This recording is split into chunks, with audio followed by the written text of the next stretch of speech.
খাবো মা? হরলিক্স খাবে বাবা? সত্যি সত্যি হরলিক্স খাবো বাবা? কি মজা কি মজা, আমার হরলিক্স খেতে খুব ইচ্ছা করে। ডাক্তারবাবু বলেছেন দুবেলা তোমাকে হরলিক্স খেতে। তুমি বসো, আমি গরম জলটা করে নিয়ে আসছি। কেমন?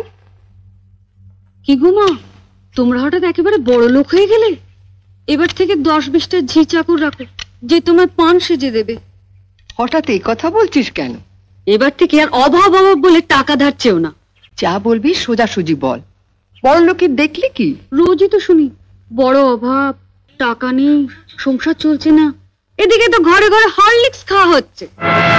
হরলিক্স? মা একটু হরলিক্স দাও না, চেটে চেটে খাবো। দিচ্ছি বাবা।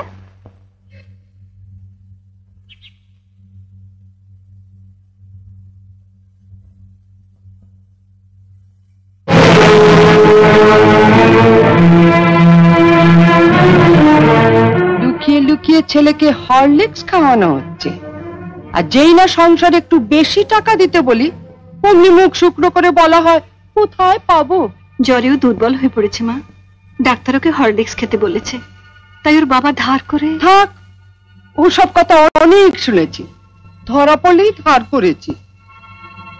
নে লতু, তুলে নে হরলিক্সটা।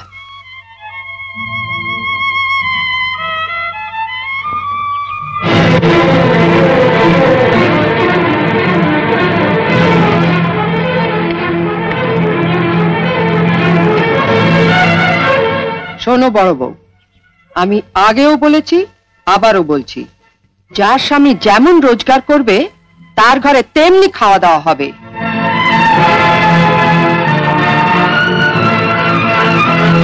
ছেলেকে যদি হরলিক্স খাওয়াতেই হয় তাহলে কর্তাকে বলো রোজগার একটু বাড়াতে, নয়তো এর পরও যদি ছেলে হরলিক্স খেতে চায় তাহলে বাজার থেকে 20 পয়সা দিয়ে হরলিক্স বিস্কুট কিনে এনে দিও, কেমন?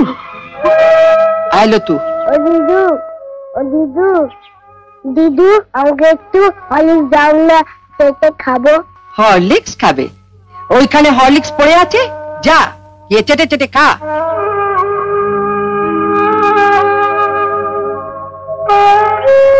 মা, মা দিদি বলে হরলিক্সটা খেতে, শুয়ে পড়লে চেটে চেটে খেয়ে নেবো। খালি খাওয়া খাওয়া আর খাওয়া, মরতে পারিস না, তোমাকে মরতে। উনিও তো মা, ওনারও তো সন্তান আছে।